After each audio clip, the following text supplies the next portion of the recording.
बिस्मिल्लाहिर्रहमानिर्रहीम। खातिन हज़रात, मैं हूं अख्तर अब्बास और आप सबको मेरा सलाम पहुँचे। इस हफ्ते जो सबसे ज़्यादा कमेंट्स मिले हैं उसमें एक लफ्ज़ है, वो है हार्ट टचिंग। लाइक सादिया ने कहा sir it's really heart touching. Arsalan ने, नबी ने, जम ने, अम्मार ने आलमोस्ट मुख्तलिफ वीडियोस के हवाले से उनके जो लफ्ज़ उन्होंने लिखे। अच्छा, मैंने सोचा कि आज थोड़ा हम इस पर क्यों ना बात करें। हम सब की ज़िंदगी में कुछ ना कुछ हार्ट टचिंग होता ज़रूर है और ये हार्ट टचिंग आपके उस लम्हे को खूबसूरत बना देता है, उस लम्हे को यादगार बना देता है। लाइक मेरी एहलिया मुझे बता रही थी कि जो हमारी छोटी साहबजादी हैं उन्हें ट्रेन टू बुसान बहुत पसंद है। ये एक मूवी है और जब वो बार बार उसको देखती हैं तो उसके आखिरी सीन से पहले जो भी साथ बैठा हो, मैंने भी देखी, उन्होंने मुझे भी ये कहा कि बाबा अभी आपको बहुत रोना आएगा। इनफैक्ट उस लम्हे वो अपने आप को रोने के लिए तैयार कर रही होती है, क्योंकि वो जो सीन आखिरी आता है जिसमें सब लोग मर जाते हैं और वो ज़म्बीज़ मार देते हैं और ट्रेन में एक दो लोग ही बचते हैं और जो वो उतरते हैं आखिरी स्टेशन पे, तो उस लम्हेदार वो जिस तौर पे पीछे म्यूज़िक चल रहा होता है और जो अपने पीछे पूरा मंजर देखा हो तो हार्ट टचिंग तो होता है।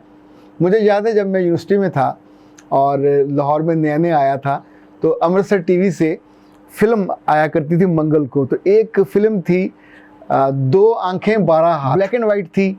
एक जेलर की थी जिसने उन कैदियों पे यानी तजर्बा किया और उनको वहाँ से लेके अपने खेतों में ले गया और कि इंसान मोहब्बत से तवज्जो से ठीक हो जाएंगे। अच्छा, it was really heart touching. उसमें गाना था जो कि लड़की वहाँ से गुजरती है वो खिलौने बेचती हुई, ऐ मालिक तेरे बंदे हम नेकी पे चलें और नेकी पे चलें बदी से टलें, और साथ साथ वो उसके चलने का। अच्छा, उस बीच में एक ऐसा क्राइसिस पैदा होता है जब वो जो कैदी हैं वो उस जेलर को धोखा देते हैं या मार के वहाँ से भागने की कोशिश करते हैं और उस मौके पे फिर वो गाना एक मर्दाना आवाज़ में भी है, जनाना, तो इट्स वेरी हार्ट टचिंग। इसी तौर पे जो लोग टीवी के ड्रामे देखते हैं, कोई ना कोई सीन ऐसा होता है जिसके साथ आपकी या तो हीरो से मोहब्बत जुड़ी होती है या हीरोइन के साथ आपके इमोशन जुड़े हुए होते हैं और कोई ना कोई चीज़ ऐसी होती है कि जो आपको उस लम्हे उसके साथ रिलेट कर देती है। जिन लोगों ने अर्तुगरुल देखा है, जब अर्तुगरुल दरमियान में एक बर्दा फरोश के पास अगवा करने के पास चला गया था और सब वहाँ इल्म हो गया था कि वो मर गया हुआ है और उसका भाई उसकी बाज़ार बेचने चला गया था और उस लम्हे जब वो वापस आता है, अच्छा जिस तौर पे वहाँ एक कैफियत क्रिएट होती है क्योंकि बड़ा आदमी आ रहा है जो इतना ज़ोर से ढोल बज रहा है, उसकी माँ उसकी बीवी सब आ जाते हैं। जब वो करीब आता है तो बमसी तो उसको देख के परेशान होकर बैठ जाता है और उसकी हाइमा जो खातून है उसकी भी कदमों से जान निकल जाती है और जिस तौर पे बेटा भागा हुआ आता है और हलीमा जाकर उसके गले लगती है और जैसे वो अपने बाकी लोगों से कहता है जवानों, और सब उससे आके गले मिलते हैं, कुछ रोते हैं, कुछ नारे लगाते हैं। That was very heart touching. ये सीन जब भी आप देखेंगे तो यू फील गुड। इसी तौर पे हमारे घर में हलीमा की मौत का जो सीन है वो बार बार देखा गया और अच्छा मुमकिन है मेरे लिए वो काम सा सीन हो पर मेरे बच्चों के लिए वो हर दफ़ा उसको देखने के बाद उनके मुंह से यही निकलता है कि नहीं अभी इसको नहीं मरना चाहिए था, जल्दी मर गई, उसको ज़्यादा देर से मरना चाहिए था। अब वो हिदायतकार क्या करता, हलीमा कहीं और मसरूफ़ हो गई थी, वो ड्रामे में आगे नहीं आ सकती थी, उसने उसको मार दिया वहाँ। तो अमली ज़िंदगी में तो शायद वो थोड़ा देर तक रही थी उसके साथ, अर्तुगरुल के साथ। लेकिन खैर हम सब की ज़िंदगियों में ये हार्ट टचिंग चीज़ें आती हैं। जिनकी ज़िंदगी में हार्ट टचिंग चीज़ें नहीं होती आमतौर पर उनको बेहिस कहा जाता है, क्योंकि ना इन्हें किसी खुशी का फ़र्क पड़ता है ना इन्हें किसी गमी का फ़र्क पड़ता है। जब बच्चे आपके बड़े हो रहे हों तो ज़रूर देखा करें कि इनके इमोशंस नॉर्मल होने चाहिए। इन्हें कभी कभी फ़िल्म या ड्रामा देखकर इनकी आंखों में आंसू आने चाहिए, कोई हर्ज नहीं है। उस पर आप उसका मजाक उड़ाने की बजाय उसको देखा करें कि ही और she is a normal boy, ये इंसानी इमोशंस का मामला है।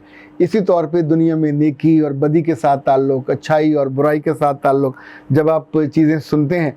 मुझे याद है जब मेरी शादी होने वाली थी तो मैंने अपने ससुराल में पैगाम भिजवाया था कि जब आप लड़की को रुखसत करने लगे तो बराह करम उस दिन वो गाना बिल्कुल ना, वो होती ना ख़वातीन इकट्ठी हो जाती हैं और लड़की को कुरान पाक के साए के नीचे से गुजारती हैं और पीछे गाना गाती हैं, वो चिड़िया दा चंबा बावल सा उड़ जाना। अच्छा, मुझे पता था कि ये गाना जब भी गाया जाएगा तो उस वक्त जो मेरे इमोशन है, चूँकि हमने बचपन से इस गाने के साथ इमोशन को जुड़े हुए देखा, आंसू आ जाते हैं और आप एकदम से उस ट्रांस में, उस फीलिंग में चले जाते हैं। हमने अपनी वालदा को भी देखा। अच्छा, इसका ताल्लुक ये नहीं है कि हम सारे कुछ छोटे दिल के लोग हैं, पर इमोशंस तो जिंदा इंसानों के ही होते हैं। आप में से कुछ लोगों ने शायद वो गाना सुना हो, माए नी में केनू आखा। अच्छा, जब भी आप सुनेंगे और कुछ देर के बाद आप उस ट्रांस में चले जाते हैं। ये गानों को, इनके अंदर जादू इसलिए होता है कि लिखने वाले ने उसको बाज़ बार बड़े दिल से लिखा होता है। ये जो ड्रामा लिखने वाले हैं बहुत सारे हैं, पर आप उसी को अच्छा राइटर मानते हो जो कुछ मोमेंट्स को मुंजमद कर देता है, आपका दिल बिल्कुल पकड़ के ऐसे ना भींच देता है और आप उस लम्हे में रुक जाते हो और फिर आपकी यादों में बरसों के बाद भी वो रहता है। मुझे बार बार बहुत मोहब्बत भरी दुआएं मिलती हैं, बहुत मोहब्बत भरे कमेंट्स मिलते हैं, क्योंकि जगह जगह आप सबकी यादें और खुशियाँ और कहीं कहीं जहाँ उनको गम मिला होता है वो उसके साथ रिलेट करता है। लाइक अली अवैस ने लिखा, सर जी कमाल कर दिया, हार्ट टचिंग। ये वीडियो बना के लड़कियों की जो ब्लैकमेलिंग वाली वीडियो, सच में आपने बहुत हिम्मत का काम किया। खुदा आपको सलामत रखे, आपकी नस्ल को भी आबाद व शाद रखे। इस मौजू पे बात करने का या कहने का किसी को इजारा नहीं था। अच्छा, रफ़िया RAFIA ने लिखा है, सेम हियर, ये हरबा मैंने भी इस्तेमाल होते देखा है। अब्दुल्ला नासिर ने लिखा है कि सर माँ को बताना चाहिए बेटियों को उन सारी चीज़ों को, ताकि उनको शादी के बाद दिक्कत ना हो। अच्छा जी, ये भी बहुत हार्ट टचिंग है और ये है निगत मुबशर का। उन्होंने कहा कि सर जी मैं अपने शौहर से बहुत प्यार करती हूँ और उनके साथ लिटरली जब वो घर में होते हैं तो उनके पास बैठती हूँ। चिमटी तो नहीं रहती, लेकिन अल्हम्दुलिल्लाह मैं उनके जब पास बैठती हूँ तो ना उनकी को गलत सोच होती है ना मेरी गलत सोच होती है, और हमें दोनों को एक दूसरे का साथ अच्छा लगता है। आपकी बातें हार्ट टचिंग। अली वैस ने लिखा हुआ, जी वाह सर, सास का आपने जो क्लिप बनाया है, जो सासें देख रही होंगी उन पे क्या बीतेगी। अच्छा, मेरा ख्याल ये है कि सासें हैं तो ज़िंदा इंसान ही, कभी ना कभी ये भी बहू रही थी, इन पे भी कुछ बीता होता है। तो कई दफ़े ऐसा होता है कि सासें मुझे फ़ोन करके बताती हैं कि सर मैंने वो फ़लाँ चीज़ देखी थी, ये ज़्यादा थी, ये कम थी, और मैंने अपने तर्ज़ अमल को बेहतर बनाया। अभी लाइक एक सास ने लिखा है कि मैं 9 साल से सास हूँ। ये हैं प्रोफेसर तनवीर, और कहती हैं कि हम दोनों को एक दूसरे से कोई शिकायत नहीं है, यानी इनको और इनकी बहू को। ना ही मैं तलाशी लेने की आदत में हूँ, ना ही मेरी बहू की चीज़ें छुपाने की आदत है। वो मुल्क से बाहर जाती है तो जेवर और चाबियाँ मेरे हवाले करके जाती है, और मैं कहीं बाहर जाती हूँ तो मैं भी उसके हवाले करके जाती हूँ। ना कभी किसी कोई सवाल पैदा हुआ, ना किसी को जवाब देना पड़ा, ना तलाशी, ना ख्वाहिश। अच्छा देखें, ये कितनी शानदार बात है। चूँकि आपकी अच्छी आदत है हार्ट टचिंग, तो फिर आपने इतने लोगों के सामने इतनी जुर्रत से उसको कहा। हमने लिखा है, सॉरी टू से, ये जितनी मर्ज़ी आप अच्छी बातें कर लें, ये सास और नंद कभी ठीक नहीं हो सकती। मेरे बच्चे, ये बिल्कुल हार्ट टचिंग नहीं है, और ये तो बहुत ही गुस्से वाली बात है, बदगुमानी है। कभी ना कभी इंसान की बच्चियाँ हैं, कभी ना कभी तो ठीक हो सकती हैं। मिसेस तारिक ने लिखा है कि सर उन सासों का क्या करें जो हर बात का मतलब गलत लेती हैं। उनका कुछ नहीं किया जा सकता सिवाय उनके फौत होने के इंतज़ार के।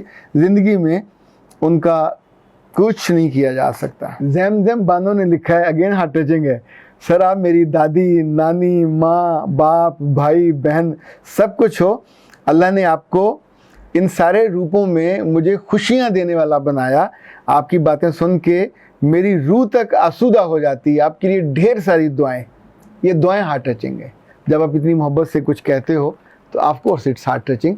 मेरा रब आपकी ज़िंदगी में अच्छे लम्हे ज़रूर लाया करे। वो अच्छे लम्हे आपको खुशी दें, वो अच्छे लम्हे कभी आपकी आंखों को नम करें, वो अच्छे लम्हे आपके दिल को नरम कर दें, वो अच्छे लम्हे आपके होंठों पे दुआएं ले आएँ, वो अच्छे लम्हे दूसरों के लिए खैर ख्वाही से आपको भर दें।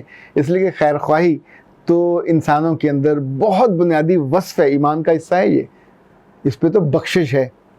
मेरा रब मुझे हमेशा आपकी खैर ख्वाही चाहने वाला, और आपके दिल में मेरे लिए खैर ख्वाही आखिरी सांस तक, इन सांसों के बाद भी रहे। अख्तर अब्बास को दीजिए इजाज़त। अस्सलाम।